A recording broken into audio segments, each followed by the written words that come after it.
Ini adalah upacara kebangkitan kelas di Akademi Lijiang. Semua murid telah berkumpul di sini untuk menerima kelas yang akan menentukan masa depan mereka. Para murid maju satu persatu dan memilih satu dari 3 kelas yang tersedia untuk mereka. Beberapa lebih beruntung dari yang lain. Sementara yang lain terjebak dengan kelas tak berguna seumur hidup. Tapi saat giliran pahlawan kita, sesuatu terjadi yang mengejutkan semua orang. Seorang malaikat muncul dan berjanji bahwa dengan kekuatannya, tidak akan ada monster yang bisa menghentikannya karena dia sekarang akan selalu bersamanya. Dia memberinya pilihan 3 kelas tersembunyi yang unik: penyihir cahaya, pendeta suci, dan kesatria suci. Pahlawan kita memilih kelas kesatria suci. Karena itu adalah kelas yang paling seimbang dan tidak memiliki kelemahan. Saat upacara berakhir, Ye nyaris tidak bisa menerobos kerumunan. Kerumunan murid yang ingin merekrutnya ke dalam tim mereka. Bahkan salah satu guru harus menyingkirkan semua orang untuk mengundang Ye ke ruang kepala sekolah keesokan harinya guna membahas proposal bisnis yang penting. Tapi MC kita tidak terburu-buru untuk menyetujui apapun. Yang terpenting adalah dengan kelas langka seperti itu, dia akhirnya bisa menghasilkan uang untuk membayar biaya pengobatan adiknya. Kembali ke kamarnya, petarung muda itu duduk diam sebelum membuka jendela sistem. Dia melihat ada poin stat yang belum digunakan dan peningkatan signifikan pada atributnya. Sadar bahwa dia hanya bisa berburu monster setelah menjadi lebih kuat. Protagonis kita memutuskan bahwa meningkatkan diri harus menjadi prioritas utamanya. Tiba-tiba, sistem mengumumkan bahwa sebuah misi unik telah diaktifkan. Ye dengan cepat mengerti bahwa menyelesaikan misi ini diperlukan untuk mendapatkan hadiah. Jadi dia menerimanya tanpa ragu. Sebuah cahaya aneh menyelimutinya. Menteleportasinya ke tempat yang misterius. Dia menemukan dirinya berada di sebuah tambang dan teringat bahwa monster rabi kuno biasanya menghuni terowongan semacam ini. Salah satunya muncul dari bayang-bayang. Tapi Ye dengan mudah menghindari serangan pertamanya. Yakin monster itu tidak akan mengeluarkan serangan yang kuat. Dia memutuskan untuk mengalahkannya tanpa menggunakan skill. Reaksi cepat membawanya melewati setiap serangan, dan dia menyadari tubuhnya telah menjadi jauh lebih lincah. Setelah peningkatan stat, makhluk itu menerjang lagi. Dan meskipun dia menghindari sebagian besar pukulan, satu serangan berhasil mendarat. Menyadari kecerobohannya bisa berakibat fatal, dia menjadi serius. Meskipun itu adalah monster tingkat rendah, dia mulai melawan balik melepaskan serangan cahaya misterius. Melesat maju, prajurit muda itu menguatkan tinju emasnya, mendaratkan beberapa pukulan sebelum akhirnya menghabisi rabi itu. Ujian berakhir dan dia menerima skor tertinggi. Mendapatkan beberapa hadiah dari sistem. Merasa lega, Ye memutuskan fokus berikutnya adalah mendapatkan senjata. Senang karena sistem akan memberinya satu. Dia menginvestasikan poin statnya, dan dengan cepat membeli sebuah pedang sebelum meninggalkan arena ujian. Tepat pada saat itu, sebuah notifikasi muncul menyuruhnya pergi ke rumah sakit. Sementara itu di tempat lain, Yun duduk menonton berita dan mengetahui apa yang terjadi pada kakaknya kemarin. Seorang perawat masuk dengan marah dan mengeluh tentang biaya yang terus menumpuk. Dia bertanya-tanya mengapa biayanya terus naik begitu cepat dan ragu Ye bisa membayar jumlah sebesar itu. Karena bahkan 3 pekerjaan pun tidak akan cukup. Perawat itu mengabaikan alasannya dan membentak bahwa Yun telah mengonsumsi terlalu banyak obat. Sepanjang bulan ini, kondisinya telah memburuk beberapa kali, membutuhkan perawatan ekstra, masih dengan kesal. Dia dengan kejam menyuruh gadis itu untuk menerima takdirnya dan mati saja. Tiba-tiba, seorang pria misterius muncul.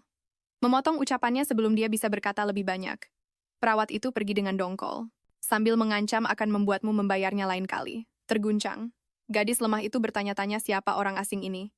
Dia dengan tenang memberikan kartu namanya, dan memperkenalkan dirinya sebagai teman kakaknya. Ye akhirnya kembali, memegang tagihan di tangannya dan bertanya-tanya mengapa 10.000 ditarik secara misterius dari rekeningnya. Dia bertanya pada adiknya tentang hal itu, tapi dengan cepat melihat 2 pria duduk di sampingnya. Salah satu dari mereka tersenyum sopan, dan memperkenalkan diri sebagai sekretaris wali kota, menjelaskan bahwa dia ada di sana untuk membahas beberapa hal. Bocah kita bertanya-tanya mengapa seseorang yang begitu penting datang mencarinya. Meski begitu, dia menjabat tangan sekretaris itu dan menyarankan mereka keluar jika ingin bicara. Pria itu setuju tapi meninggalkan seorang pengawal untuk menemani Yun. Di sebuah restoran terdekat, sang sekretaris memberi selamat kepada pejuang muda itu karena mendapatkan perlindungan malaikat suci dan membangkitkan bakat kelas atas seperti itu. Dia mencoba merendah dengan menyebutnya hanya keberuntungan, tapi pria itu tidak yakin. Dia menjelaskan bahwa menerima bakat peringkat S membutuhkan lebih dari sekadar keberuntungan. Lalu terungkaplah wali kota menaruh minat padanya dan telah menyiapkan stok sumber daya kultivasi hanya untuknya, agar dia bisa bersiap untuk ujian yang akan datang. Sambil mengeluarkan kunci berkilau, sekretaris itu siap menyerahkannya, tapi protagonis kita tetap waspada. Dia tahu tidak ada yang namanya hadiah gratis. Dia curiga wali kota mengharapkan imbalan, kemungkinan berharap suatu hari nanti dia akan menjadi sosok yang kuat. Sekretaris itu mempermanis kesepakatan dengan menawarkan untuk mengatur tim medis profesional untuk Yun, dan bahkan berjanji bahwa wali kota akan menghubungi seorang pendeta tingkat tinggi. memastikan dia tidak perlu lagi mengkhawatirkan adiknya tercinta. Awalnya dia ragu tapi demi adiknya Yi setuju. Kemudian dia bertemu dengan Yun. Matanya berbinar gembira saat mendengar tentang pencapaiannya. Dia bilang dia berharap bisa menempel padanya seperti aksesori, karena dia ingin melihatnya mencapai puncak. Dia menganggap kata-katanya omong kosong dan menyuruhnya untuk fokus pada kesehatannya saja. Gadis kecil itu bertanya tentang kemampuannya membuat Yi teringat bahwa kelasnya memiliki 3 kemampuan eksklusif termasuk satu yang berhubungan dengan penyembuhan. Memutuskan untuk mencobanya, dia dengan lembut meletakkan tangannya di dahi adiknya dan cahaya hangat mengelilingi mereka berdua. Dia mulai merasa nyaman. Yun merasa luar biasa dan Yi menyadari bahwa meskipun skill pemulihan lambatnya tidak akan menyembuhkan penyakitnya, setidaknya itu bisa membantu meringankan rasa sakitnya. Keesokan harinya Yi bertemu dengan kepala sekolah yang memberitahunya bahwa beberapa universitas terus-menerus mencoba merekrutnya. 4 guru dari 10 universitas terbaik hadir dan pria tua itu berharap dia akan bernegosiasi untuk mendapatkan keuntungan sebanyak mungkin. Dia menambahkan bahwa para guru ini semuanya level 35, jadi memilih salah satu dari mereka akan menjamin masa depan yang cerah. Yi bertanya-tanya universitas mana yang mereka wakili, dan kepala sekolah menyebutkan nama-nama universitas itu, tapi dia menyadari bahwa 3 besar tidak ada. Penjelasannya sederhana, sekolah-sekolah itu tidak merekrut hanya berdasarkan bakat. Siswa juga harus membuktikan diri dalam ujian. Kepala sekolah mengumumkan kedatangannya, dan Yi membungkuk dengan sopan. Para guru terkesan dengan kerendahan hatinya meskipun dia kuat. Tian, salah satu dari mereka, langsung ke intinya menawarkan 2 juta dan 3 buku skill eksklusif kelas Ksatria Suci. Guru lain mengklaim itu terlalu sedikit dan membuat tawaran yang lebih besar lagi mengejutkan pria tua itu. Nona Ju mengakui ketulusan mereka dan langsung menawarkan sumber daya kultivasi kelas B, jika dia memilih universitasnya. Pada titik ini, kepala sekolah kehilangan kesabaran dan mendesaki untuk menerima bersikeras bahwa sumber daya kultivasi sangat tak ternilai harganya, yang mengejutkan semua orang. Dia menolak semuanya. Wanita itu bertanya mengapa dan dia dengan percaya diri menjawab bahwa dia hanya ingin bergabung dengan salah satu dari 3 universitas terbaik. Tapi karena ras lain juga terlibat, hampir mustahil bagi manusia biasa sepertinya untuk masuk ke sekolah-sekolah itu. Tian melepaskan auranya mengatakan dia berharap Yi tidak begitu naif. Dia tahu tentang latar belakang anak itu dan betapa sulitnya hidupnya sebelum menerima bakatnya. Tekanan itu menguasainya, membuatnya sulit untuk berdiri. Para guru memperingatkan bahwa bahkan jika dia masuk ke universitas terbaik, dia tidak akan menerima perhatian yang layak dan akan tetap berada di peringkat bawah. Tepat sebelum dia pingsan, kepala sekolah turun tangan mendesak Tian untuk tenang. Akan tetapi Nona Ju menyadari bahwa Yi berhasil menahan aura kuat itu meskipun hanya sebentar. Itu membuatnya sadar bahwa anak ini istimewa. Tian kembali tenang, tapi menyatakan dia tidak lagi tertarik merekrut seseorang yang tidak punya skill dan sikap yang baik. Guru-guru lain juga memutuskan untuk pergi, tapi kepala sekolah memohon agar mereka mempertimbangkannya kembali. Nona Ju menyadarkan Yi, mengingatkannya bahwa negara mereka penuh dengan para elit, dan dengan adanya ras-ras yang lebih kuat dalam persaingan akan sulit untuk mencapai puncak. Namun pejuang muda itu bertekad untuk membuktikan bahwa wanita itu salah. Dengan sisa waktu 1 bulan, dia yakin sistemnya akan membantunya naik level dengan cepat. Dia mengumumkan kalau dia pasti akan masuk ke salah satu dari 3 universitas terbaik. Melihat tekad di matanya, Nona Ju merasa nostalgia. Sudah bertahun-tahun sejak dia menyaksikan tekad sekuat itu. Dia tersenyum berharap pemuda itu memenuhi harapannya. Sebulan kemudian di sebuah arena besar, para siswa merasa gugup karena ujian akan segera dimulai. Mereka takut riwayat mereka akan tamat karena penguji mereka adalah si iblis yang terkenal kejam. Saat mereka membicarakan, Yi beberapa menyebutnya sombong karena menolak tawaran yang begitu murah hati. Tapi ketika dia muncul, auranya yang luar biasa membungkam semua keraguan. Dia telah berubah total, pintu mulai bersinar menampilkan semua informasi ujian. Para siswa langsung bereaksi ketika mereka melihat tantangan di depan. Monster kucing terkenal karena kecepatannya, sementara Minotaur mengandalkan kulit tebal untuk perlindungan. Hanya 5 orang yang diizinkan masuk sebagai satu parti. Sebelum mereka melangkah masuk, guru memperingatkan semua orang untuk menggunakan gulungan kembali dan segera meninggalkan ranah rahasia. Jika mereka menghadapi ancaman di luar kemampuan mereka, mati di dalam dungeon berarti kehilangan nyawa untuk selamanya. Waktu dimulai, dan para siswa bergegas ke peta misterius itu. Beberapa memutuskan untuk pergi sendiri seperti protagonis kita, sementara yang lain membentuk tim untuk peluang bertahan hidup yang lebih baik.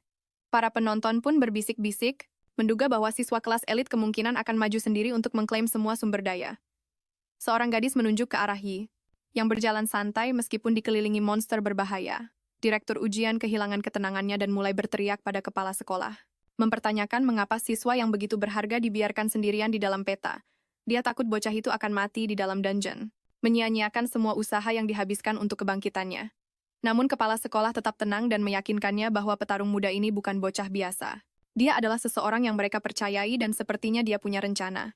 Begitu para monster melompat ke arahnya, Yi mengeluarkan kapaknya, dia menebas mereka dengan mudah, Hasil dari sebulan penuh grinding hingga level 10 dan menaikkan statistiknya menjadi 13, kepercayaan dirinya melonjak. Jagoan kita merasa siap untuk menaklukkan ujian peringkat atas manapun. Saat para monster itu ragu-ragu, dia langsung maju mengayunkan senjatanya dan menebas mereka satu persatu. Dengan bakatnya dan perlindungan malaikat suci, bahkan kapaknya menjadi lebih tajam dan kuat meskipun ujian membatasi senjata semua orang hanya sampai level perunggu bintang 3. Buff miliknya memungkinkan dia untuk memperkuatnya lebih jauh dengan bilah putih murni, yang sekarang berada di level 5. Yi menghancurkan beberapa monster dalam sekejap. Senjata itu begitu kuat, sehingga bisa membunuh makhluk level rendah manapun dengan sekali tebas. Para penonton bersorak-sorai terpana oleh pertunjukan kekuatannya. Seorang guru menunjukkan bahwa dia lebih cepat dari monster kucing itu sendiri. Kecepatannya telah meningkat drastis. Guru lain menambahkan bahwa sihirnya juga lebih tajam, didukung oleh stat kecerdasan yang tinggi. Setiap serangan mendarat dengan presisi sempurna meyakinkan mereka bahwa dia adalah seorang jenius tempur. Guru ketiga memperhatikan tekad bajanya dan semangat bertarungnya yang kuat. Namun peta malam ini bukan hanya soal kekuatan, tapi juga jumlah monster yang luar biasa banyaknya. Bahkan para veteran pun berisiko tumbang ketika stamina mereka habis. Mengamati dengan saksama, seorang guru mengatakan bahwa kapak Yi terlihat berat dan curiga dia membakar banyak energi di setiap ayunan. Benar saja, beberapa monster kucing menerkamnya. Dengan sekali tebasan dia menjatuhkan beberapa dari mereka dan menghabisi sisanya dengan sihirnya. Tiba-tiba cahaya biru berkelebat menampakkan pintu masuk ke level berikutnya. Saat dia melangkah masuk Yi, mendapati dirinya berhadapan dengan ribuan monster yang menunggu di kegelapan. Pembawa acara menyambut penonton kesiarannya dan memperkenalkan yang terkuat, Ksatria Suci peringkat S yang paling diberkati. Suara napas tertahan terdengar di antara kerumunan. Protagonis kita menyelesaikan ujian pertama dalam waktu kurang dari 4 menit. Dengan keyakinan yang tak tergoyahkan, dia melangkah ke tahap berikutnya di mana kerumunan monster sudah menunggu. Dia dengan cepat menganalisis mereka. Monster kucing tipe Mage, Healer, dan Warrior dengan seekor Minotaur di antara mereka. Tahap pertama mungkin mudah, tetapi tahap ini dipenuhi dengan musuh-musuh yang sangat terlatih. Masing-masing memberikan ancaman nyata bagi hidupnya. Dengan auman liar, gerombolan itu menyerang berniat untuk membunuhnya. Tiba-tiba, sihir gelap misterius melilitnya. Para penyihir kucing telah mengutuknya. Para ksatria bergegas masuk sementara para penyembuh bersiap untuk mendukung mereka. Meskipun begitu, dia hanya tersenyum dan memuji kerjasama tim mereka. Menggambar salib cahaya suci, dia melepaskan energi ilahi. Menghancurkan hampir semua musuhnya dalam hitungan detik. Guru kelasnya yang dulu mengira kelas Saint hanya ada untuk support menyaksikannya. Dengan takjub, satria muda itu membuktikan sebaliknya. Kemampuannya juga berada di peringkat B. Pria tua itu teringat betapa sedikitnya dukungan pemerintah. Yang diterima anak ini membuat pencapaian skill peringkat B-nya menjadi lebih menakjubkan, mengangguk sebagai tanda pengakuan. Dia mengamati saat protagonis kita berbalik untuk menghadapi Minotaur terakhir. Monster itu mengaktifkan mode berserker menghancurkan tanah dengan kekuatannya. Sebelum menerjang, dia membalas dengan tebasan udara dan cahaya murni mendorongnya ke ambang kematian saat pintu berikutnya terbuka. Dia menebak pertarungan bos akan segera dimulai. Seorang pejabat pemerintah dengan mata terbelalak menyadari bahwa pemuda ini mungkin benar-benar bisa dipercaya. Perkembangannya hanya dalam sebulan sungguh luar biasa. Siswa terbaik akademi sebelumnya hanya mencapai peringkat 721 di distrik, tetapi dengan Yi, reputasi mereka bisa melambung lebih tinggi dari sebelumnya. Tiba-tiba seorang siswa yang gugup menunjukkan bahwa dia telah dengan gegabah memasuki ruang bos. Tanpa beristirahat, pejabat itu mulai panik, tetapi kepala sekolah tetap tenang menyatakan bahwa ksatria muda ini pasti punya rencana. Sekarang di dalam jagoan kita menghadapi monster bos yang mengamuk. Menyalurkan semua berkatnya, dia berubah menjadi wujud ksatria sucinya, menghindari serangan pembuka monster itu dan melesat maju untuk melancarkan pukulan pertamanya. Monster raksasa itu menahan serangan Yi. Dia kesulitan menembus kulitnya yang keras, dan dengan cepat menyadari pertarungan ini tidak akan semudah yang dia bayangkan. Monster itu yang marah membalas dengan rentetan serangan dan membuat protagonis kita terpental. Dia selamat hanya karena armor ksatria sucinya, tanpa itu dia pasti sudah terbunuh seketika. Sekarang Yi mengerti apa yang harus dia lakukan. Dengan mengandalkan tekadnya, dia memanggil roh kemenangan dan menciptakan beberapa tombak cahaya. Dia melemparkan semua yang dia miliki ke monster itu, tetapi monster itu menahannya dengan mudah. Jagoan kita menyadari dia tidak bisa mengalahkan makhluk sekuat itu. Hanya dengan kekuatan kasar. Meskipun dia bisa mengalahkannya secara perlahan, dia ingin menyelesaikan stage ini dengan cepat untuk mengamankan posisi pertama, namun dia yakin ada cara untuk menang. Yi menyadari makhluk itu jauh lebih lambat darinya. Jika dia terus menyerang dari segala arah, monster itu tidak akan bisa menahan setiap serangan. Saat dia mendaratkan pukulan telak, dia membuat penemuan lain. Minotaur itu mungkin punya life points dan daya tahan yang besar, tetapi resistensinya kurang. Kerusakan yang dia berikan mulai menumpuk. Bertekad untuk mengakhiri pertarungan, Yi melepaskan beberapa kemampuan berdamage tinggi sekaligus. Dia tahu waktu sangat penting. Jika dia kehabisan mana, dia berisiko didiskualifikasi. Meskipun dia tidak berencana untuk mengerahkan segalanya. Dia menggunakan semua yang dia miliki, akhirnya dia berhasil mengalahkan monster itu. Yi mencapai peringkat SSS pada penyelesaian ujiannya. menjadi siswa terbaik di distrik, bahkan dia sendiri terkejut dengan hasilnya. Sebelum tiba di dunia ini, protagonis kita menghadapi tragedi. Ibunya meninggal, dan saudara perempuannya jatuh sakit karena penyakit yang mengerikan. Meskipun begitu, dia terus melangkah maju. Kemunculan sistem memberinya kesempatan kedua untuk memperbaiki hidupnya, dan dia menolak untuk menyia-nyiakannya. Saat dia meninggalkan map, sistem menampilkan semua hadiah yang dia peroleh dari pertempuran. Orang-orang menyambutnya kembali dan seorang anak laki-laki bahkan memanggilnya Dewa. Direktur John memberinya selamat, mengatakan bahwa menyelesaikan solo tingkat kesulitan Nightmare dalam waktu 10 menit adalah kehormatan yang belum pernah terjadi sebelumnya bagi Akademi Kedua. Berdasarkan pengalamannya dengan ujian, John percaya Yi memiliki potensi untuk mencapai peringkat pertama di distrik Sukang. Yi dengan rendah hati menjawab bahwa pujian itu terlalu berlebihan. Tiba-tiba sebuah mobil super tiba di lokasi acara. Sang direktur memberitahunya bahwa hasil akhir akan tersedia setidaknya dalam 3 hari dan berjanji akan segera mengabarinya. Dia berterima kasih pada pria itu, menyarankannya untuk beristirahat dan menunggu kabar baik. Meninggalkan tempat itu, pemuda kita langsung menuju rumah sakit.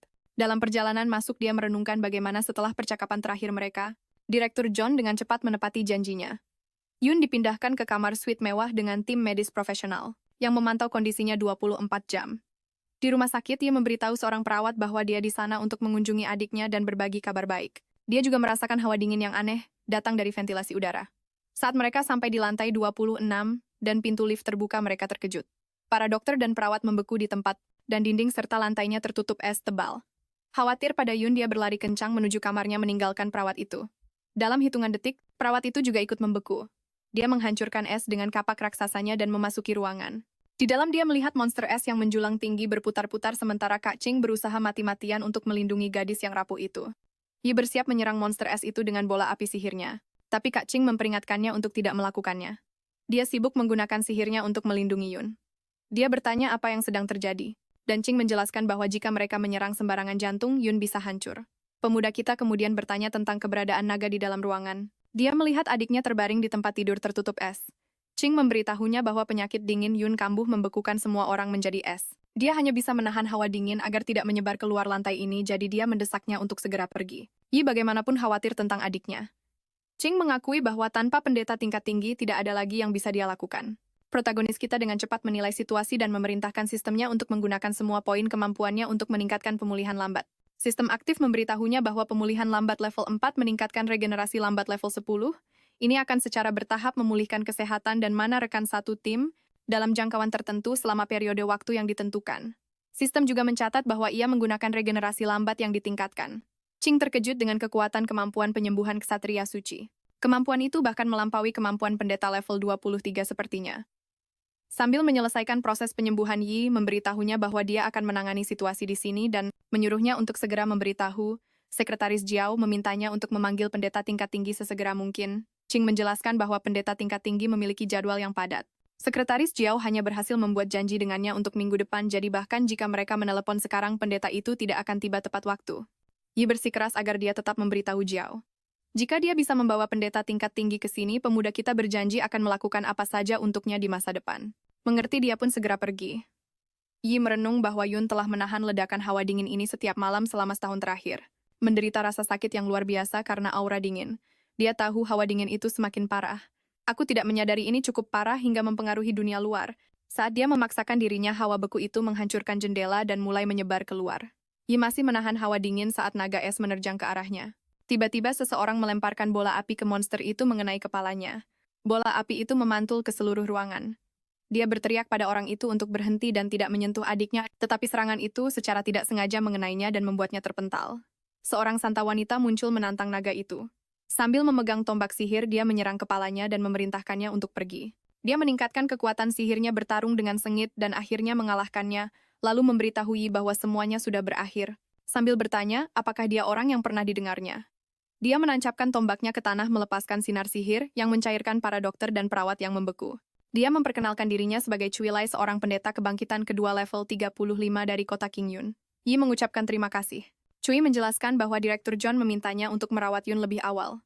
Dia menambahkan bahwa jika John tidak memberitahunya tentang Yi, dia tidak akan melanggar aturan dan melawan hawa dingin itu begitu lama. Tampaknya sang direktur memang berkata jujur.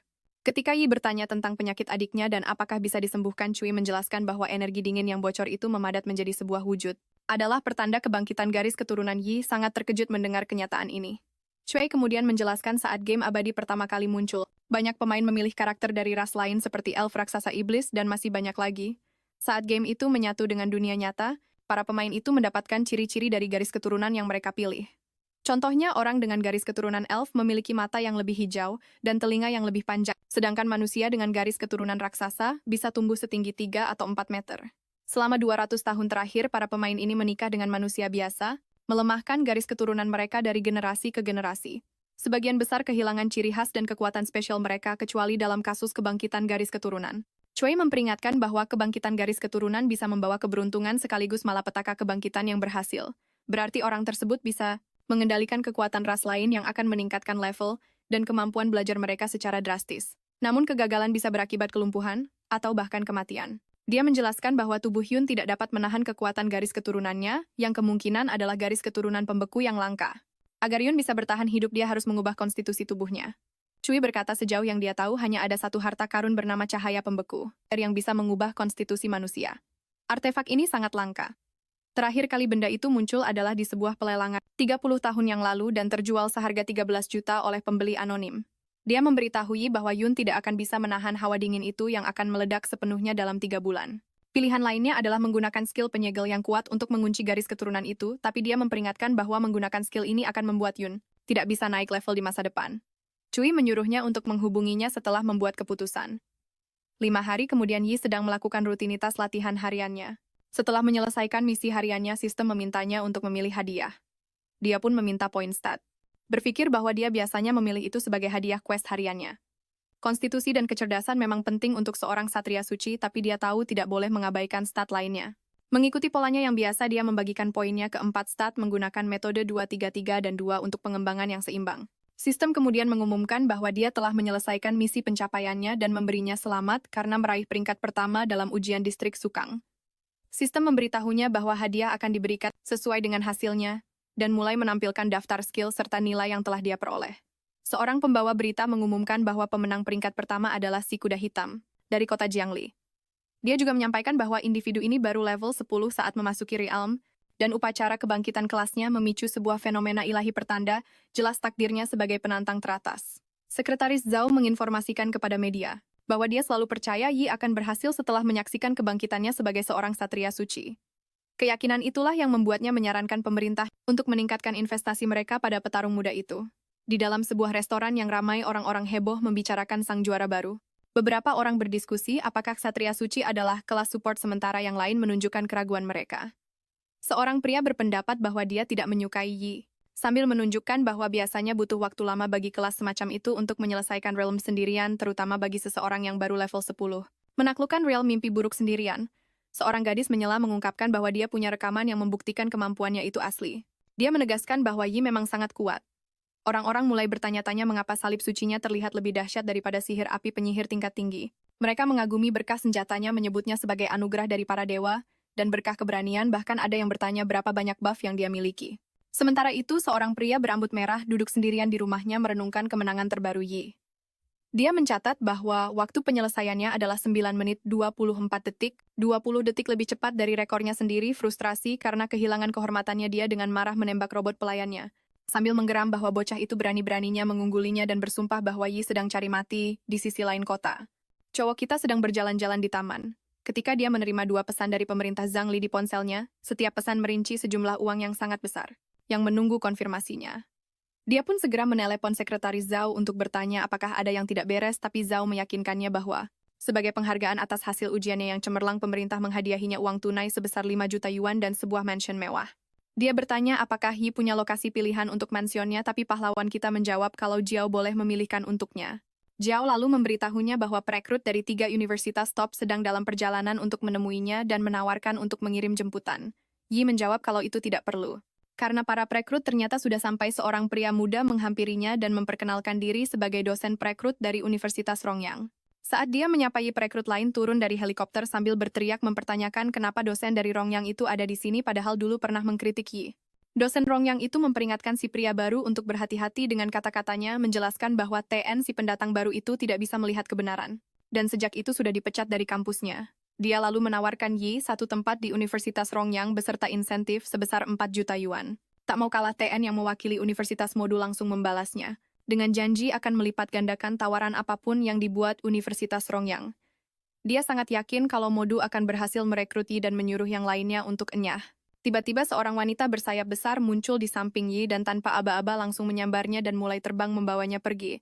Dia memperkenalkan dirinya sebagai perwakilan dari Universitas Qingjing dan menyombongkan diri bahwa kampusnya tidak menawarkan apa-apa selain sumber daya kultivasi terbaik, termasuk sumber daya tingkat A setiap tahun selama 4 tahun penuh. Saat melayang di angkasa, seorang wanita bersayap lainnya mencegat mereka. Wanita itu berargumen kalau perekrutan seharusnya didasarkan pada sumber daya sejarah dan reputasi. Dia bersikeras bahwa Universitas Sukong bisa menandingi apapun yang ditawarkan Qingjing, dan mempertanyakan untuk apa menculik calon mahasiswa. Dia memperingatkan wanita pertama itu jika dia tidak menurunkan Yi, jangan salahkan dia atas apa yang akan terjadi selanjutnya. Kembali di darat, Tian menaikkan tawarannya lagi, menjanjikan bahwa Modu tidak hanya akan menyediakan sumber daya kultivasi tingkat A, tapi juga 1 set lengkap peralatan tingkat emas setiap tahunnya. Wanita bersayap pertama lalu menjelaskan bahwa dia tidak menculiknya dan dia mendesak Yi untuk membuat pilihannya sendiri. Wanita kedua memperkenalkan dirinya sebagai Sumei dosen perekrut dari Universitas Sukong. Dia menjelaskan bahwa Sukong menghargai kekuatan di atas segalanya, dan mahasiswa yang mencapai peringkat bumi atau surga di sana bisa mendapatkan sumber daya tingkat S. Dia menunjukkan bahwa Sukong telah memenangkan juara pertama dalam 4 kontes pertukaran mahasiswa baru terakhir yang menunjukkan kemampuan mereka untuk mengembangkan talenta terbaik. Kedua wanita itu pun mulai saling adu mulut, masing-masing membela catatan dan prestasi universitasnya dengan Meyer bersikeras bahwa kemenangan Sukong seharusnya memacu Qingjing untuk bekerja lebih keras. Di tengah perdebatan mereka, Yi mempertimbangkan pilihannya. Semua universitas menawarkan keuntungan yang mirip dan salah satu dari mereka bisa menjamin masa depannya yang cerah. Tapi jika dia benar-benar ingin menjadi jauh lebih kuat selama kuliah, dia tahu dia harus memilih kampus yang paling cocok untuknya. Saat para dosen perekrut itu sibuk berdebat, cowok kita tiba-tiba meneriakkan keputusannya membuat ketiganya berbalik dan menatapnya. Dia memberitahu Meyer bahwa dia telah memilih Universitas Sukong. Dengan sedikit sihir, wanita itu memunculkan kontrak universitas di hadapan Yi, menjelaskan bahwa itu adalah kontrak rekrutmen khusus dari Sukong. Dia mempersilakan Yi untuk memeriksanya dan menandatanganinya jika tidak ada masalah. Sementara itu, Nona Sun yang khawatir karena Sukong lagi-lagi selangkah lebih maju, memberitahu Yi bahwa jika dia kesulitan beradaptasi di sana, dia selalu boleh datang ke Qingjing. Meyer yang sudah hilang kesabaran dengan saingannya menyebut Nona Sun si keras kepala sialan. Saat Yi membaca kontrak itu, dia menjadi penasaran tentang penyebutan casting tanpa tongkat, sebuah keahlian yang biasanya hanya dimiliki oleh para penyihir tingkat tinggi. Dia bertanya pada Meyer tentang level Nona Sun dan dia menjawab bahwa penyihir itu ada di level 42. Kebangkitan kedua, dia menambahkan bahwa dunia ini jauh lebih besar dari yang disadarinya, dan bahwa setelah memasuki Sukang, dia akan bertemu dengan lebih banyak lagi individu muda dan kuat. Merasa percaya diri setelah mendapatkan sistem, Yi percaya bahwa tidak ada seorang pun seusianya yang bisa menandinginya. Dia sangat ingin memasuki Sukang menghadapi lawan-lawan kuat dan berkembang lebih cepat, menyadari hasratnya yang membara untuk bersaing. Mei menyebutnya anak yang menarik, begitu dia menandatangani kontrak-kontrak itu mulai memancarkan cahaya magis. Mei dengan cepat mengambilnya dan memberitahu Yi bahwa dia punya waktu 1 minggu untuk mengemasi barang-barangnya karena Mei akan kembali untuk membawanya ke Sukang. Yi pun terkejut bertanya-tanya apakah semester dimulai begitu cepat, tetapi Mei berbisik bahwa rekrutan khusus akan mendapatkan akses ke tingkat kultivasi dan pelatihan tertinggi. Kekuatan mereka akan meningkat pesat, mempersiapkan mereka untuk performa yang lebih baik dalam kontes pertukaran mahasiswa baru nasional yang akan datang. Keesokan harinya, Yi ditemani oleh adiknya Yun dan kakak King mengunjungi mansion barunya. Sekretaris Zhao memberitahunya bahwa mansion itu adalah hadiah dari pemerintah kota. Mansion itu memiliki 3 lantai, dengan lantai kedua dilengkapi ruang latihan khusus, lantai ketiga menawarkan balkon luas dan area santai, dan total luasnya mencapai hampir 1.000 meter persegi. Setelah mengajak mereka berkeliling, Zhao berkata akan meninggalkan mereka untuk beristirahat, tetapi sebelum dia pergi meminta satu bantuan. Dia menjelaskan bahwa Yun masih belum pulih sepenuhnya, dan fisiknya masih lemah, jadi meskipun kakak King akan tinggal bersamanya, dia berharap Zhao juga bisa membantu menjaga Yun untuk sementara waktu. Sekretaris itu dengan senang hati setuju. Sementara itu, Mei menunggu Yi di mobilnya. Dia mengingatkan Yi bahwa Yun perlu meminum pil dari pendeta Cue setiap minggu, meminta kakak King memeriksa kesehatannya setiap hari, dan bahwa Zhao akan mengatur agar dia mulai sekolah dalam beberapa hari. Mei juga memberitahu Yi bahwa Yun harus mendengarkan instruksi Zhao. Yun memeluk kakaknya, meyakinkannya bahwa dia mengerti. Saat Yi dan Mei pergi dengan mobil, Mei bertanya apakah ini pertama kalinya dia bepergian jauh, dan dia mengiyakannya. Mei menyuruhnya untuk bersiap-siap. Tiba-tiba mobil mereka terangkat dan memasuki sebuah portal membawa mereka ke kota Ning dan kemudian ke kota Universitas Ning. Yi menjelaskan bahwa universitas berskala besar umumnya berada di bawah kendali militer dan pendeta Cue perlu meminta izin khusus dari pemerintah kota untuk menggunakan lingkaran sihir teleportasi mini. Setibanya di sana, Mei menunjukkan bahwa Universitas Sukang bekerja sama erat dengan militer, yang memungkinkan mereka membangun lingkaran teleportasi raksasa di dekat kampus membuat perjalanan menjadi aman dan nyaman. Saat Yi melihat keluar, dia melihat universitas itu bertengger di atas gunung dengan manusia monster dan raksasa yang tak terhitung jumlahnya membanjiri gerbang sekolah. Yi mendengarkan saat Mei menyuruhnya untuk mendaftar, tapi sebelum dia bisa menjawab, keributan tiba-tiba menarik perhatiannya. Seseorang terlempar tepat di depannya dan sebelum dia sempat bereaksi, seorang gadis yang marah menendang pria itu berteriak bahwa dia sudah bilang tidak mau bicara. Dia memperingatkan bahwa tendangan itu hanyalah permulaan. Jika dia mengganggunya lagi, dia tidak akan bersikap lunak. Anak laki-laki malang itu ternyata adalah Tuan Muda Jen, sementara nama gadis pemarah itu adalah Chili. Di antara kerumunan, seorang gadis berbisik bahwa Jen selalu mencoba merayu para junior baru setiap semester. Protagonis kita mengamati Chili dengan saksama, menyadari bahwa pola sihirnya mengisyaratkan garis keturunan iblis. Nona Mei dengan tenang menjelaskan bahwa banyak siswa dan guru di kota universitas memiliki garis keturunan yang berbeda, menasihatinya agar tidak terkejut di masa depan. Yi meyakinkannya, mengatakan bahwa dia tidak perlu khawatir. Tidak peduli ras apapun, selama mereka berpihak pada umat manusia, dia tidak akan memusuhi mereka dan dia juga tidak akan menyalahkan seluruh ras iblis atas kematian ayahnya. Mei kemudian menyerahkan kartu mahasiswanya. Saat memeriksanya, Yi bertanya-tanya apakah nomor itu adalah skor peringkatnya. Mei pun mengambil kesempatan untuk menjelaskan sistem sekolah. Setiap angkatan memiliki peringkatnya sendiri, dengan siswa yang lebih kuat ditempatkan lebih tinggi. Mahasiswa baru awalnya di peringkat berdasarkan ujian masuk. Dia terkejut saat mengetahui bahwa dia berada di peringkat 001 yang terkuat di antara seluruh angkatan baru. Mei memperingatkan kalau peringkat ini hanya sementara. Kompetisi mahasiswa baru bulan depan akan mengubah semua posisi. Mulai sekarang dialah yang akan jadi target dengan semua orang mengincar tempatnya. Tokoh kita menjawab dengan tegas, karena sudah berhasil meraih peringkat pertama, dia tidak berniat melepaskannya. Mei pun melanjutkan menjelaskan tentang sistem skor di sekolah itu. Mahasiswa baru mendapatkan poin sesuai peringkat mereka, yang bisa ditukarkan dengan makanan, peralatan ramuan ajaib, buku skill, dan bahkan skill langka kelas S beserta sumber dayanya. Selain dari peringkat skor, juga bisa didapatkan dari papan misi, atau dengan menduduki posisi di peringkat langit dan bumi yang prestisius. Dia menambahkan kalau Universitas Su punya sekitar 5.000 mahasiswa, banyak dari mereka yang berambisi untuk masuk ke peringkat elit itu, dan memperingatkannya agar tidak menjadi sombong. Saat mereka berjalan, Yi melihat para mahasiswa melangkah masuk ke gerbang sihir yang bersinar. Mei menjelaskan tentang 3 wilayah Dungeon Goblin untuk level masuk 17 hingga 21, hutan terdistorsi untuk level 23 hingga 26, dan purgatori untuk level 28 hingga 31. Selain harus memenuhi syarat level, untuk masuk juga butuh skor. Dia juga menyebutkan ruang latihan tempat para mahasiswa bisa berlatih tanding melawan robot atau lawan sungguhan untuk menaikkan level. Di dalam protagonis, kita mengamati pertarungan yang sedang terjadi. Mei berkata bahwa di Universitas Su, hanya yang terkuat yang berhak atas kekuasaan dan sumber daya sebuah sistem yang dibuat untuk memastikan mereka bisa bertahan hidup. Saat melewati sekelompok mahasiswa, beberapa dari mereka menyapa Nona Mei yang kemudian memuji hasil kerja mereka. Penasaran dengan Yi, seorang gadis bertanya siapa dia karena sangat jarang seorang guru mengantar seseorang secara pribadi. Mahasiswa lain teringat kalau anak baru biasanya datang dalam kelompok berisi 10 orang, di bawah pengawasan senior, dan bertanya-tanya apakah dia mendapat perlakuan khusus. Wong Li menjelaskan kalau rekrutan istimewa memang diberi guru pendamping untuk membantu mereka beradaptasi lebih cepat dan mungkin juga untuk menarik mereka masuk ke dalam fraksi mereka. Sementara itu, Chili bertanya pada informan Universitas Su tentang latar belakang Yi. Saat mendengar kalau dia berasal dari distrik Sukang, seorang Saint Knight level 13 yang menduduki peringkat pertama, para mahasiswa langsung terkejut. Mereka tidak percaya sebuah kelas support bisa menduduki peringkat teratas. Seorang pemuda menyebutkan kalau peringkat kedua, Shen Lingfeng, adalah seorang berserker level 14 dan meragukan kalau sebuah kelas support murni bisa melampaui kekuatan sebesar itu. Chili yang yakin dengan informasinya menegaskan kalau gelarnya sebagai informan bukanlah main-main dan memastikan kalau Yi memang mahasiswa baru peringkat teratas. Tiba-tiba seorang pemuda menyatakan kalau dia yakin peringkat Yi itu palsu. Dia memperkenalkan dirinya sebagai Liu Jing, seorang punishment knight level 13 peringkat 38. Dan menantang sang Saint Knight mengklaim kalau dia tidak pantas menyandang peringkat itu. Saat dia melangkah maju, dia dihentikan oleh seorang senior yang menepuk bahunya mengingatkan kalau duel adalah urusan pribadi dan jangan membuang-buang waktu semua orang. Senior itu menambahkan kalau peringkat 1 diputuskan secara mutlak oleh kepala sekolah dan 5 guru fraksi. Itu bukanlah sebuah kesalahan. Tapi Liu tidak peduli. Dia bersikeras bisa menangani ini sendiri dan menyuruh senior itu untuk tidak ikut campur.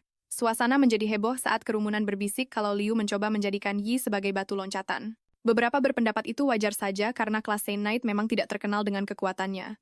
Protagonis kita pun bertanya pada Liu apa motifnya yang sebenarnya.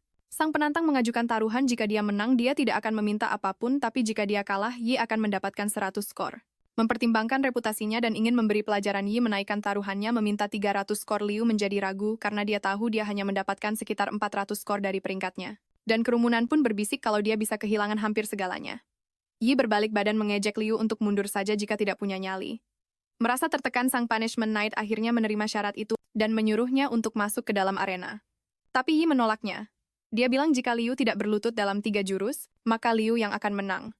Yi dan Liu berdiri di arena dengan Mei sebagai wasit yang menetapkan aturan dan menyuruh keduanya menghitung mundur 3 detik sebelum mulai, sambil menekankan kalau tidak boleh ada jurus mematikan. Begitu hitungan mundur selesai, Liu langsung menyerang dengan agresif melancarkan jurus tebasan darahnya. Dia melompat ke udara, mengangkat pedangnya tinggi-tinggi berniat menghabisi lawannya dengan satu serangan mematikan. Akan tetapi jagoan kita menanggapinya hanya dengan satu buah. Sebuah tendangan kuat yang membuatnya terbang keluar dari ring. Liu menghantam dinding dan roboh darah mengalir dari hidung dan mulutnya. Tanpa terkesan, Yi menyebut pertarungan itu membosankan dan bertanya-tanya apakah Liu punya rencana rahasia, tapi ternyata dia bahkan tidak bisa menahan satu pukulan pun. Setelah memeriksa petarung yang terluka itu, dokter memberitahu Mei bahwa dia mengalami patah 5 tulang rusuk pendarahan internal dan sudah pingsan. Dia segera menyuruh dokter agar seorang pendeta menyembuhkannya sambil mentransfer 300 poin ke akun siswa Yi dan memberikannya kartu mahasiswanya. Dari pinggir lapangan, Chili terkagum-kagum melihat betapa mudahnya sang satria suci menangkis serangan satria penghukum yang dikombinasikan dengan tebasan darah hanya dengan satu tendangan. Dia menyadari inilah kekuatan sejati dari si 001 dan memperkirakan perbedaan status kekuatan mereka setidaknya 20 poin. Karena bersemangat untuk menguji dirinya, dia berteriak lantang menantang Yi untuk bertanding. Protagonis kita memperhatikan bahwa dia memiliki bukan hanya beberapa garis keturunan tetapi juga peralatan warisan. Dengan pemindaian sihirnya dia menghitung kekuatan dan kemampuannya, dan memutuskan bahwa dia adalah lawan yang sepadan. Puas dengan penilaiannya, Yi menerima tantangan itu. Kini di dalam ring, Yi menggenggam palu raksasanya siap untuk bertarung. Sementara itu, Li Dong, kapten dari klub Aurora, menghampiri Mei menyatakan keterkejutannya atas kehadirannya dan saling bertukar sapaan sopan.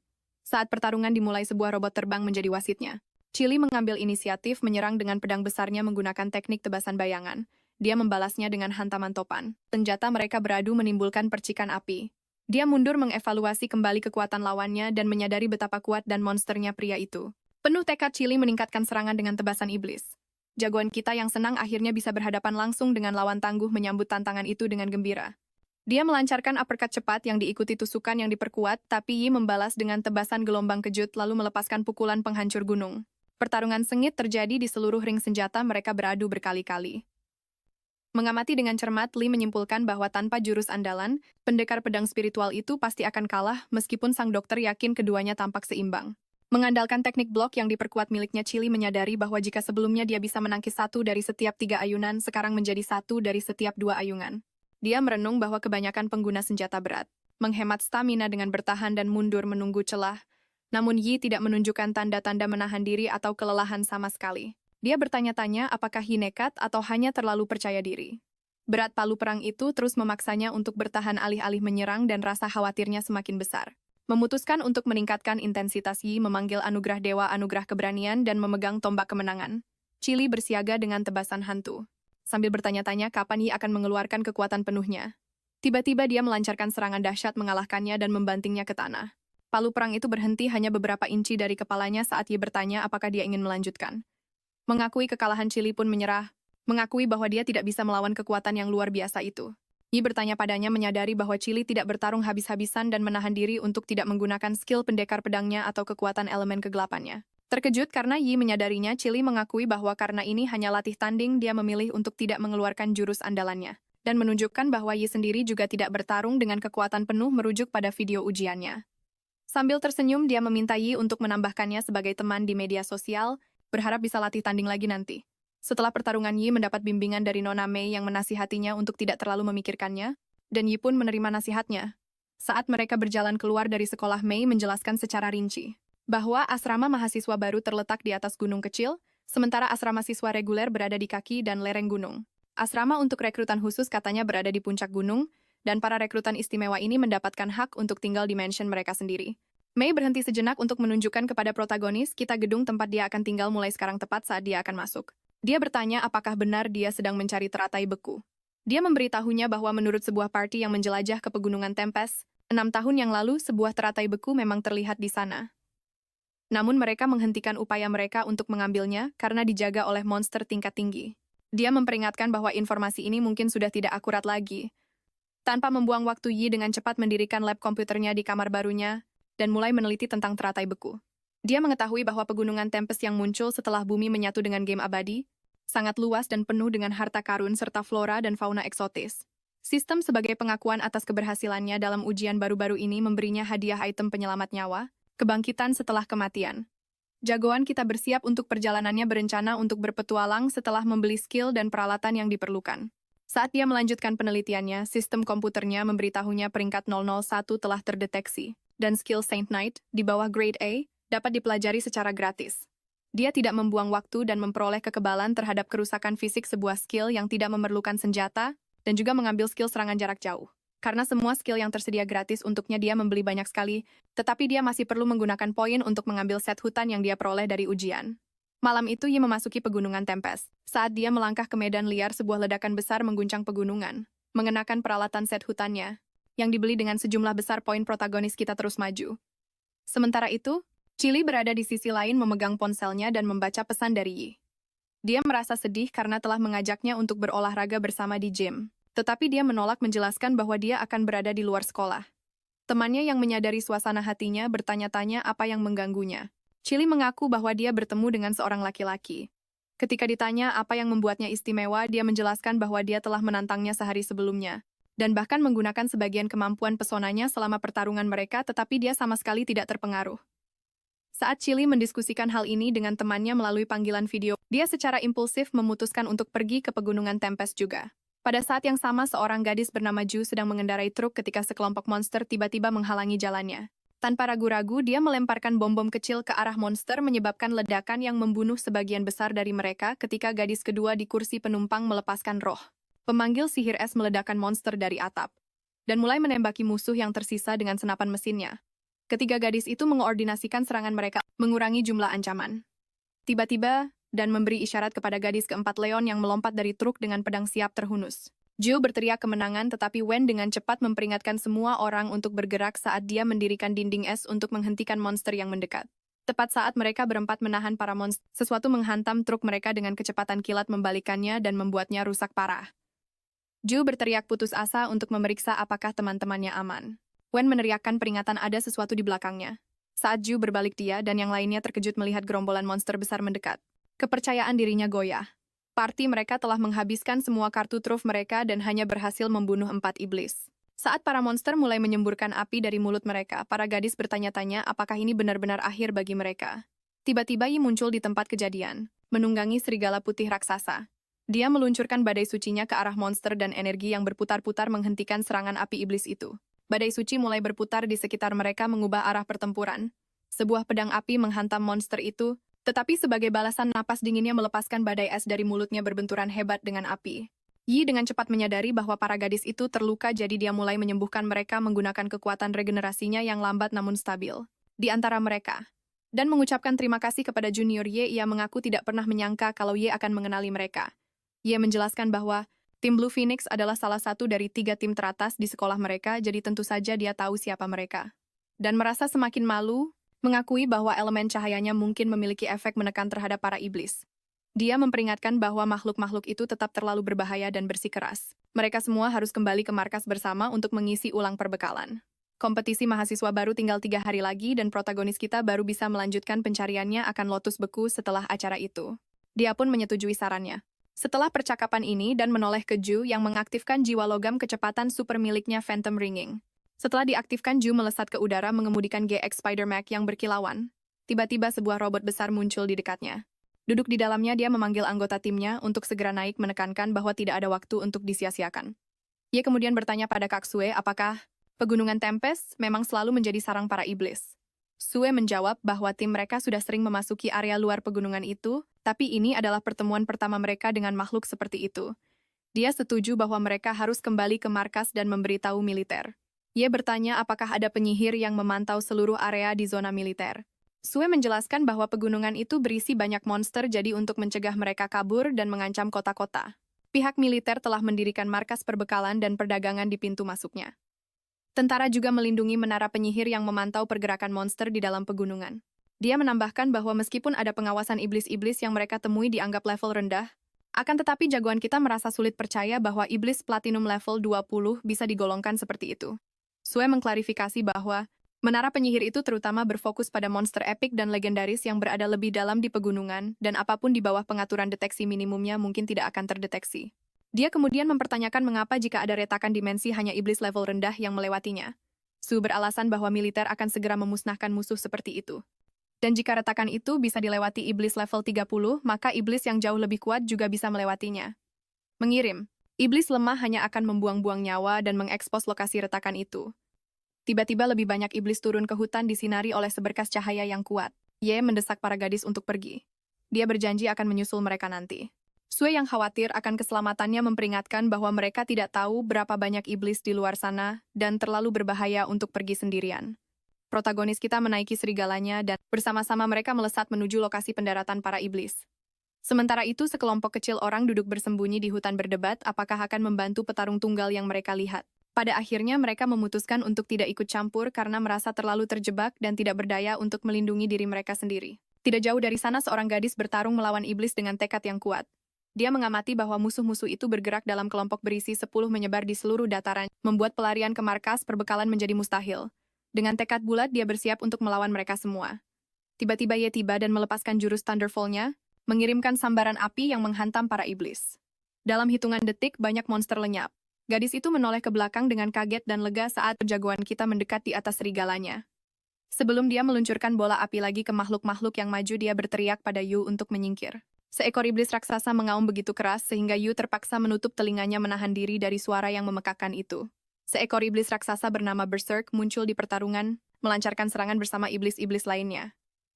Yo dengan cepat memperingatkan Ye untuk lari, menjelaskan bahwa ini adalah mode mengamuk dari kaum iblis, dan dia curiga kekuatan makhluk itu telah berlipat ganda.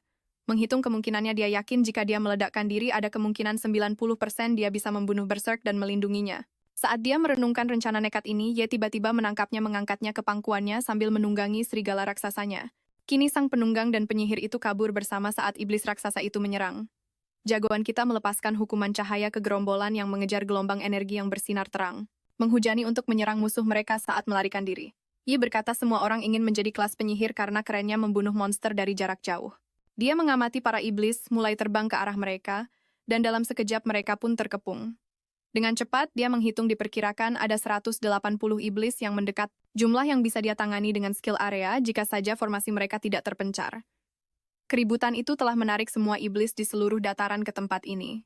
Dia mentransfer kekuatan sihirnya pada Chu, menyuruhnya bergerak ke kiri menyerang dan menghindari pertarungan langsung yang berlebihan. Dia memberikannya buff regenerasi lambat, berkah fajar, berkah senjata, dan anugerah dewa sambil menandai dahi gadis itu dengan setiap buff suci. Gadis itu memperhatikan semua kekuatan baru yang muncul di perangkatnya. Yi melompat turun dari serigalanya dan menyuruhnya pergi sekarang dengan satu ayunan kuat palu perangnya. Dia menghancurkan banyak iblis sekaligus. Chu langsung merasakan perbedaannya, statusnya meningkat sebesar 25%. Hampir menggandakan kekuatannya, sebuah peningkatan yang dia tahu tidak mungkin bisa diberikan oleh ksatria suci level 16 atau bahkan level 25. Tiba-tiba seekor iblis raksasa melompat ke hadapannya, tapi serigala-serigala Yi langsung menghabisinya sebelum sempat melukainya. Percaya pada perintah Yichu pun bergerak sesuai arahan. Sementara itu, protagonis kita terus membantai gerombolan iblis, tapi sekelompok iblis tiba-tiba menyelinap di belakangnya. Sebelum mereka sempat menyerang, Chu melemparkan pedangnya, membunuh mereka seketika dan menyelamatkannya. Dia sadar bahwa kelas yang menggunakan cahaya suci menarik perhatian sebagian besar iblis, dan sekarang hampir semua iblis dari seluruh dataran berkumpul di posisi mereka. Merasa waktunya telah tiba, Yi merapalkan bola api raksasa ke arah para monster sambil berteriak menyuruh Chu untuk lari. Chu sadar kalau Yi sekarang sedang menggunakan perlindungan cahaya suci, mengaktifkan salib sucinya. Yi memanggil kekuatan itu dan banyak iblis mulai meleleh saat salib-salib raksasa yang terbakar jatuh dari langit menyulut api neraka yang mengepung gerombolan itu. Sebuah badai dahsyat kemudian menyapu bersih, memburu siapapun yang tersisa.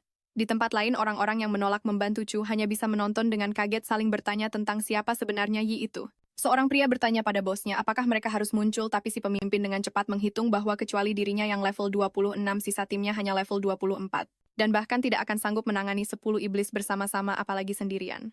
Dia menyimpulkan bahwa Yi terlalu kuat dan memerintahkan mereka untuk mencoba berteman dengannya. Tiba-tiba Ju dan ketiga temannya tiba dengan kendaraan robotik mereka.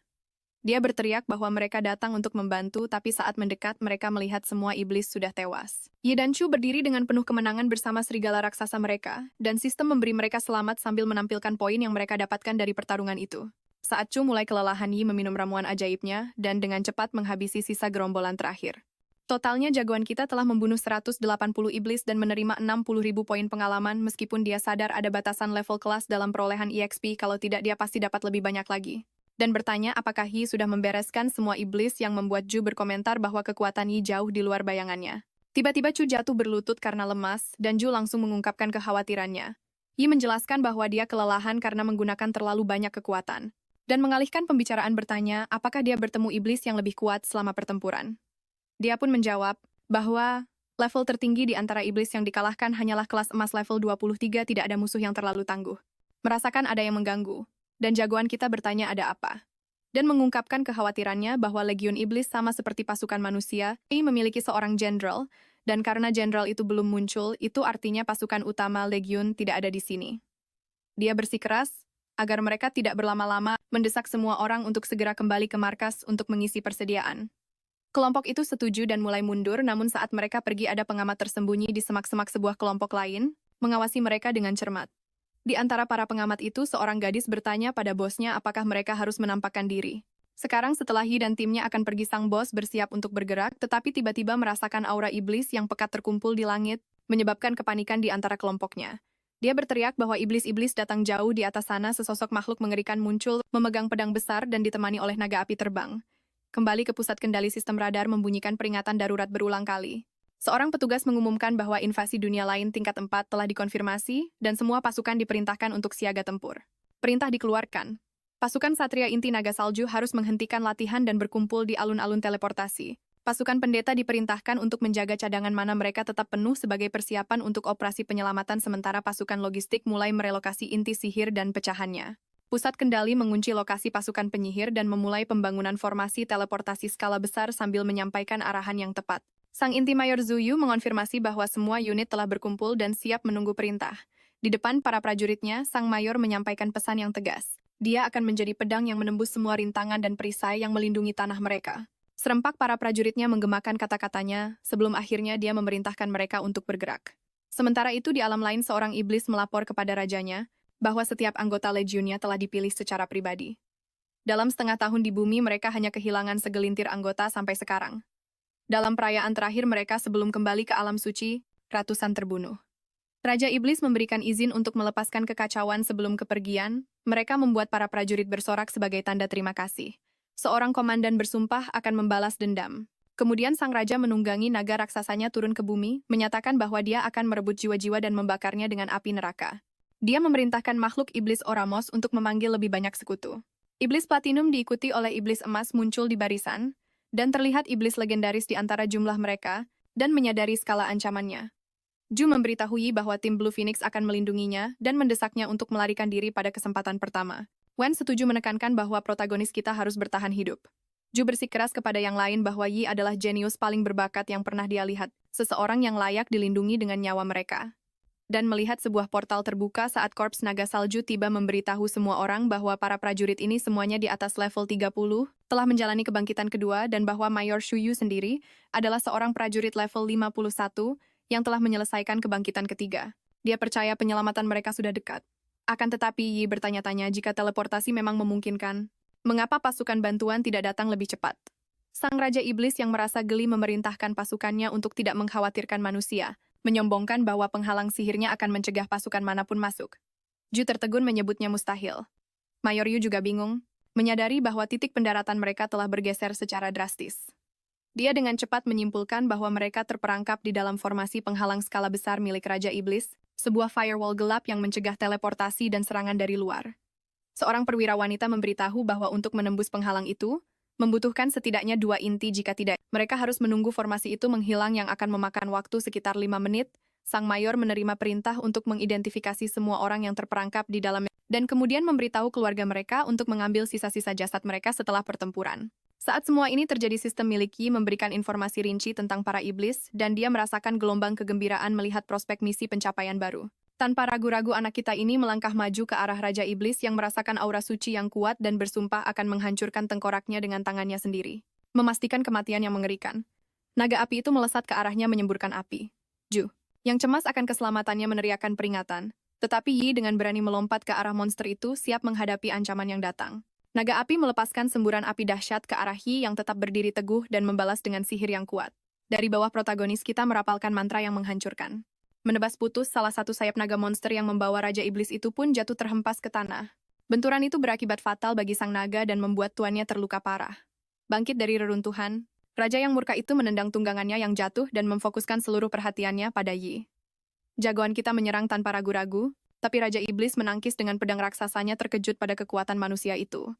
Bagaimana mungkin seseorang di level 18 bisa menandinginya? Yi dengan tenang dan teguh memberitahu iblis itu bahwa dia sangat tangguh dan ini adalah pertama kalinya dia menghadapi monster legendaris. Karena murka sang raja mengayunkan pedangnya dengan ganas memaksa Yi melompat menghindar. Pedang iblis itu putih bersih dan menyala-nyala, melancarkan serangan dahsyat yang sesaat menghambatnya. Tak gentar, Yi melemparkan hukuman cahaya tapi serangan itu digagalkan oleh perisai api yang tangguh. Dia segera sadar bahwa taktik biasa tidak akan cukup untuk melawan musuh ini. Mengambil hadiah sistem dari ujiannya baru-baru ini, ksatria muda itu bersiap untuk sebuah gerakan nekat. Raja Iblis yang sekarang murka memanggil para jenderalnya. Sesaat kemudian mereka turun dari langit bertekad untuk menghancurkan manusia sendirian itu. Karena terkepung Yi memunculkan lingkaran api yang kuat, menyelimuti dirinya dalam penghalang panas yang membakar dan sihir. Mayor Yu yang menonton dari jauh terpukau melihat pemandangan itu. Bahkan para jenderal pun ragu, terkejut oleh dahsyatnya mantra itu. Saat kekuatannya melonjak sebuah tangan api raksasa muncul di atas medan perang. Cahayanya yang cemerlang menyilaukan semua yang melihatnya. Raja Iblis bergidik merasakan kekuatan luar biasa yang turun. Chu yang berjuang dengan darah succubusnya merasakan tusukan rasa takut yang tidak biasa. Mayor Yu yang mengenali kekuatan mantra itu bergumam kepada asistennya bahwa itu menyaingi meriam sihir canggih. Sang asisten menambahkan bahwa mereka yang terperangkap di dalam adalah mahasiswa dari Universitas Sukang dan mengidentifikasi Yi sebagai rekrutan terbaik tahun ini. Ksatria suci yang legendaris. Sang mayor tertegun menyadari bahwa meskipun baru mahasiswa tahun pertama potensi anak ini sangat mengerikan. Jika diberi waktu kemampuannya saja mungkin sudah cukup untuk memusnahkan seluruh pasukan raja. Sementara itu dengan darah yang mengalir dari giginya yang hancur, Raja Iblis itu terhuyung-huyung dan berteriak untuk pertahanan terakhir memanggil lebih banyak jenderal.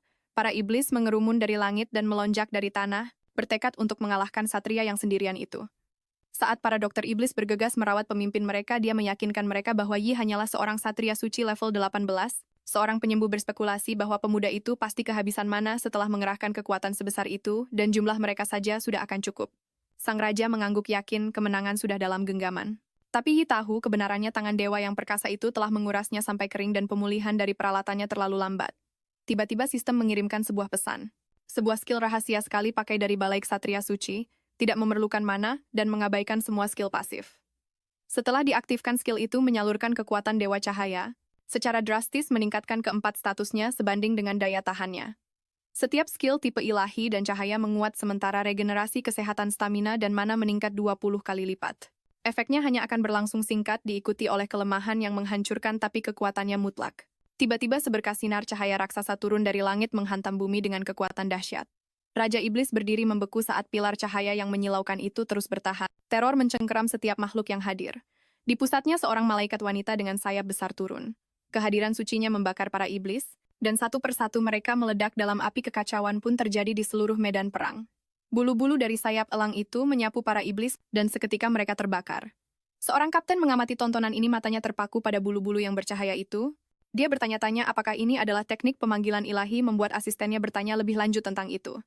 Dengan tenang sang perwira menjelaskan bahwa ini adalah skill tingkat lanjut yang dimiliki oleh semua kelas tipe ilahi yang memungkinkan mereka menyalurkan kekuatan dewa yang mereka sembah. Sementara itu Raja Iblis, diliputi rasa tidak percaya, dia berteriak bahwa hal seperti itu mustahil. Dia tahu teknik ini adalah rahasia yang dijaga ketat dan tidak habis pikir bagaimana seseorang dengan peringkat rendahan ksatria suci tingkat 18 bisa menggunakannya. Dokternya yang selalu setia memberitahunya bahwa sekali teknik pemanggilan ilahi diaktifkan, hanya makhluk lain yang memiliki kekuatan ilahi yang bisa menghentikannya. Jika perapalannya selesai seluruh legiun, mereka akan musnah. Rasa kaget menyelimuti ekspresi sang raja. Saat dia menyadari skill ini bisa beralih dengan mulus antara menyerang dan bertahan.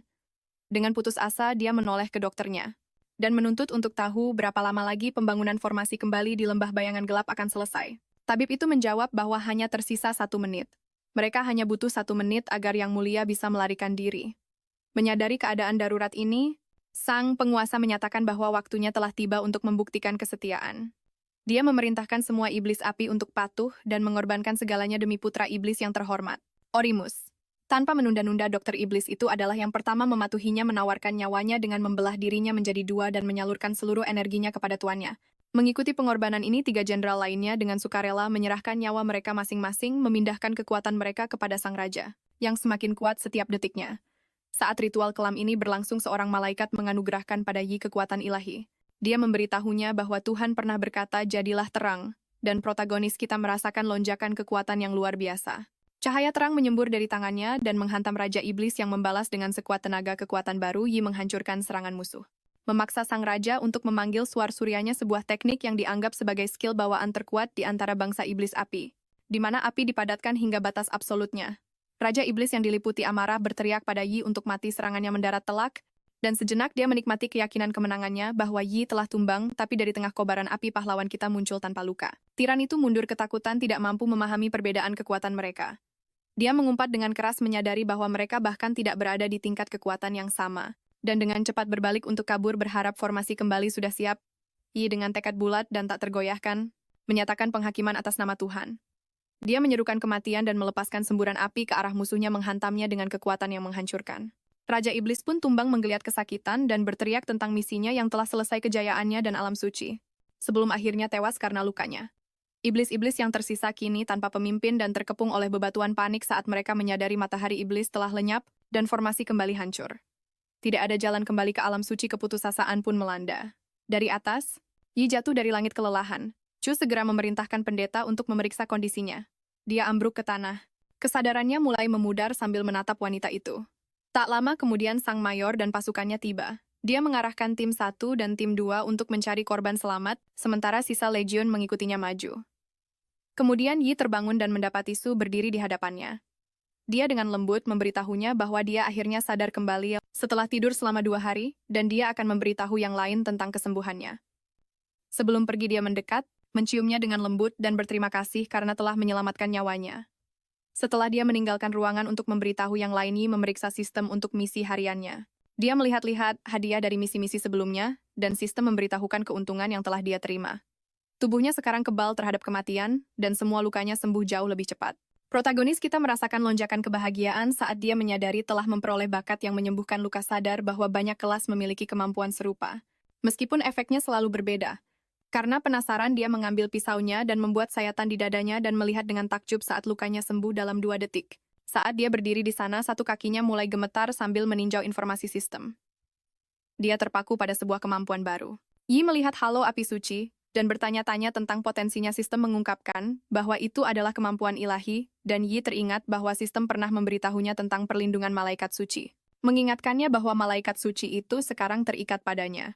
Afinitasnya dengan elemen cahaya meningkat drastis dan efektivitas semua skill tipe cahaya dan ilahi meningkat pesat saat dia mengaktifkan halo api suci. Kerusakan tipe cahaya dan api meningkat sebesar 40%. Yi bertanya-tanya apakah dengan halo api suci dan hukuman cahaya aktif secara bersamaan dia bisa berfungsi sebagai penyihir elemen ganda yang berspesialisasi dalam cahaya dan api. Melangkah keluar dari kamarnya, Yi bertemu dengan seorang perwira tentara yang menunggunya. Pria itu memperkenalkan dirinya sebagai wakil Kapten Wang Liang dari Legiun Naga Salju, seorang penyihir, dan berterima kasih padanya karena telah mengalahkan matahari iblis dan menghancurkan portal kembali di saat yang tepat. Dia menjelaskan bahwa mereka telah menangkap banyak iblis sebagai tawanan. Yi menjawab dengan sopan, meyakinkannya bahwa itu bukan apa-apa, tapi dalam hati dia bertanya-tanya urusan apa yang dimiliki Wang dengannya. Wakil Kapten menjelaskan bahwa Kapten Su seharusnya hadir untuk berterima kasih secara pribadi, tetapi urusan mendesak menghalanginya, jadi Wang datang menggantikannya. Dia menjelaskan bagaimana serangan terakhir. Yi menghancurkan separuh lembah bayangan gelap, namun berhasil menjaga bukti kedatangan iblis yang memungkinkan Legiun untuk mengungkap rahasia penting tentang musuh. Kapten Su saat ini sedang melaporkan temuan ini kepada para petinggi. Membuka sistemnya, sang wakil kapten memunculkan layar yang tak terhitung jumlahnya di depan mereka. Dia menjelaskan bahwa ini adalah sumber daya yang dikumpulkan oleh Legiun Naga Salju selama berabad-abad dan mempersilakan Yi untuk memilih apapun yang dia inginkan. Yi menunjuk ke harta karun kelas dan menunjukkan bahwa dia tertarik pada harta karun kelas S yang dikenal sebagai teratai beku. Wang mencari di dalam sistem dan segera menemukannya, menampilkan detail lengkapnya. Yi merasa senang Dan Wang setuju untuk memberikannya, menjelaskan bahwa harta karun itu berharga 100 juta poin, setara dengan gajinya selama 3 tahun, dan Yi harus mengklaimnya dari kapten. Penyihir itu juga memberitahunya bahwa teratai beku itu disimpan di gudang markas Legiun dan Yi harus tinggal di sini selama beberapa hari lagi sementara persiapannya dilakukan. Jika dia bosan, Legiun bisa mengatur seseorang untuk membantunya berburu monster di lembah. Yi meminta maaf, menjelaskan bahwa dia harus kembali ke sekolah untuk kompetisi mahasiswa baru keesokan harinya dan meminta agar teratai beku itu dikirimkan saja ke asramanya. Wang tertawa menyesal karena lupa bahwa Yi masih seorang mahasiswa dan berjanji harta karun itu akan dikirim ke Universitas Sukang dalam waktu 2 hari. Dia menambahkan jika Yi menghadapi bahaya yang tidak bisa dia atasi di lembah badai, dia harus segera menghubungi Legiun Naga Salju. Yi berterima kasih padanya saat wakil kapten keluar dari aula meninggalkan protagonis kita untuk merenungkan kemampuan barunya yang luar biasa dan masa depan yang menantinya. Di sisi lain, Sue keluar dari kamar mandi perempuan setelah mandi lalu langsung ditemui oleh ketiga temannya Zhou Wen dan Dan. Zhou yang selalu menjadi ahli strategi menoleh ke kaptennya dan bertanya dengan suara keras apakah mereka harus mengundang Yi untuk bergabung dengan tim Phoenix Biru sambil meminta pendapat Sue. Leon menyuarakan keraguannya dengan alasan bahwa dengan kekuatannya dia mungkin lebih suka berburu monster sendirian karena itu lebih efisien bagi seseorang dengan kekuatan seperti itu. Wen menentang asumsi itu, berargumen bahwa mereka tidak boleh mengabaikan ide itu tanpa mencoba dan mengingatkan mereka bahwa pemimpin mereka juga menginginkan Yi di tim. Dan menggoda Sue mengatakan bahwa dia beberapa kali memperhatikan Sue mencuri pandang ke arahnya. Akhirnya Sue setelah mempertimbangkan dorongan dan godaan teman-temannya mengalah dan menuju ke pintu kamar Yi untuk mengajukan undangan itu sendiri. Saat Yi membuka pintu, dia menyapa Sue dan menanyakan alasan kedatangannya. Setelah menguatkan tekadnya, Sue pun bertanya, apakah dia mau bergabung dengan tim Phoenix Biru. Yi merasa penasaran dan meminta informasi lebih lanjut. Sue sambil setengah bercanda memberitahunya bahwa Zhou dan Dan akan patah hati jika dia menolak. Meskipun Yi curiga Sue tidak sepenuhnya serius, Sue kemudian menjelaskan niat mereka yang sebenarnya. Mereka ingin berterima kasih padanya secara layak karena telah menyelamatkan mereka di lembah Tempest. Tiba-tiba Sue melangkah maju memeluknya erat dan menciumnya. Menyatakan itu adalah ucapan terima kasih spesialnya. Tanpa menunggu jawaban, dia mengucapkan selamat tinggal dan pergi. Membuat Ye berdiri di sana kebingungan dengan ide tentang hadiah spesial dan ucapan terima kasih spesial. Sementara itu di dalam markas besar, sang kapten sedang membuat laporan rinci. Menurut penyelidikan mereka, para iblis menginvasi setengah tahun yang lalu, dan telah bersembunyi di lembah Tempest sejak saat itu. Temuan mereka menunjukkan bahwa para iblis telah belajar untuk melakukan perjalanan antar dunia, menggunakan retakan dimensional berukuran sedang. Seorang perwira mempertanyakan kebenaran informasi ini. Dia sadar betul apa akibatnya. Sang kapten menjelaskan bahwa selama ini makhluk dari dunia lain hanya bisa menginvasi planet mereka melalui retakan dimensional besar yang tidak pernah bertahan lama. Jadi ancamannya masih bisa dikendalikan. Namun dengan retakan berukuran sedang yang tak terhitung jumlahnya tersebar di seluruh planet, situasinya berubah drastis jika para makhluk itu sekarang bisa melintasinya juga, berpotensi mengancam kepunahan planet. Perwira lain mengonfirmasi bahwa hasil ini telah diverifikasi dengan cermat, tapi untungnya ada satu batasan. Hanya monster di bawah level 30 yang bisa melewati retakan berukuran sedang. Mendengar ini, seorang perwira bersikeras mereka harus bertindak cepat, memerintahkan senator Yang untuk memperingatkan semua legiun utama di negara ini, dan menugaskan penjaga ke setiap retakan berukuran sedang tanpa penundaan. Dia juga mengarahkan senator Zhong untuk menghadiri pertemuan internasional, membagikan temuan mereka, dan mengamati respons negara-negara lain. Seorang perwira wanita bertanya-tanya apakah semua intelijen ini dikumpulkan karena seorang anak berusia 18 tahun Kapten Shu menampilkan gambar Yi mengonfirmasi bahwa memang bocah itu pelakunya.